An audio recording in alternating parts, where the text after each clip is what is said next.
चलिए आज एक कहानी सुनते हैं, रंगों की, थोड़े से जादू की, और हाँ, एक ऐसे ट्विस्ट की जो शायद आपको सोचने पर मजबूर कर दे।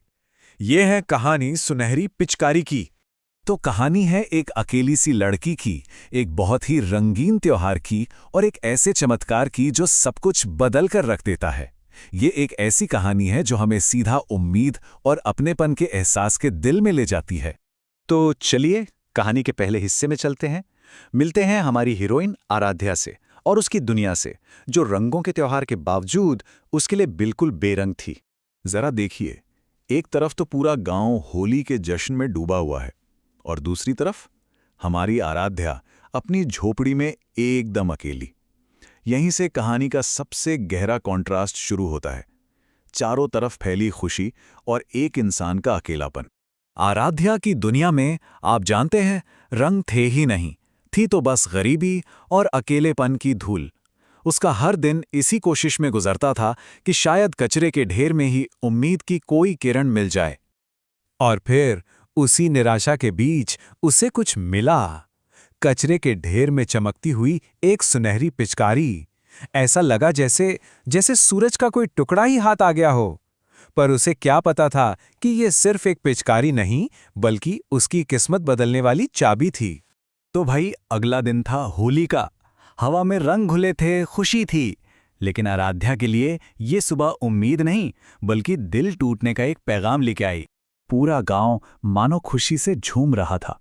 हर तरफ रंग ही रंग थे, हंसी ठहाके थे, और इस खुशी की लहर ने आराध्या को भी अपनी तरफ खींच ही लिया। वो भी चल पड़ी उस जश्न का एक छोटा सा हिस्सा बनने की उम्मीद लिए। लेकिन उसकी वो छोटी सी उम्मीद एक ही पल में टूटकर बिखर गई। एक आदमी ने उसे बेरहमी से लात मारकर भगा दिया। सोचिए, रंगों के उस त्योहार में उसे मिला तो सिर्फ नफरत का रंग। बस यही वो पल था जब उसका दिल टूट गया। अपनों के हाथों ठुकराए जाने का दर्द बहुत गहरा होता है। रोती बिलखती आराध्या वापस अपनी उसी अंधेरी झोपड़ी में लौट आई, जहां उसका अकेलापन दरवाजे पर ही उसका इंतजार कर रहा था। लेकिन कहते हैं ना, जब सारी उम्मीदें खत्म हो जाती हैं, तभी जादू शुरू होता है। और अब कहानी में एक ऐसा मोड़ आने वाला था जिसके बारे में आराध्या ने सपने में भी नहीं सोचा होगा। तो क्या आराध्या की होली ऐसे ही आंसुओं में बीत जाएगी, या फिर किस्मत के पिटारे में उसके लिए कोई और रंग भी है? और तभी एक चमत्कार हुआ। वही सुनहरी पिचकारी जो अब तक बेजान पड़ी थी, अचानक बोल उठी। एक ऐसी आवाज जिसने आराध्या के आंसुओं को हैरानी में बदल दिया, और यहीं से कहानी में जादू घुलना शुरू हो गया। पिचकारी ने अपना सबसे बड़ा राज खोला। उसने कहा, मेरे रंग कभी खत्म नहीं होंगे। मतलब ये सिर्फ एक पिचकारी नहीं थी, ये तो रंगों का एक ऐसा सोता था जो कभी नहीं सूख सकता। और यही वो जादू था जो आराध्या की पूरी जिंदगी बदलने वाला था। और फिर तो जादू की झड़ी ही लग गई। पहले पिचकारी हवा में उड़ी, फिर उसने आराध्या से बात की, और आखिर में एक पुराने दोस्त की तरह सीधे उसके हाथों में आ गए, जैसे कह रही हो, मैं यहीं हूं तुम्हारे लिए। तो अब आता है कहानी का सबसे मजेदार हिस्सा। हमारी आराध्या अब अकेली या कमजोर नहीं थी। वो जादू की ताकत के साथ वापस उसी गांव में लौटती है।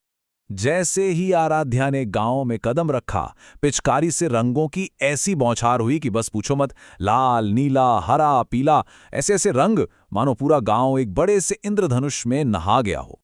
और गांव वाले, जिन लोगों ने उसे दुत्कार कर भगाया था, वो सब हैरान दंग रह गए। उनकी आंखों को यकीन ही नहीं हो रहा था कि ये हो क्या रहा है। ये एक ऐसा नजारा था जो उन्होंने कभी सोचा भी नहीं था। और बस सारा संघर्ष खत्म। आराध्या अब अकेली नहीं थी। अरे वो तो उस जश्न की जान बन गई थी। हर कोई अब उसके साथ होली खेलना चाहता था। उसकी आंखों में अब आंसू नहीं थे, बल्कि ढेरों रंगों की खुशी चमक रही थी।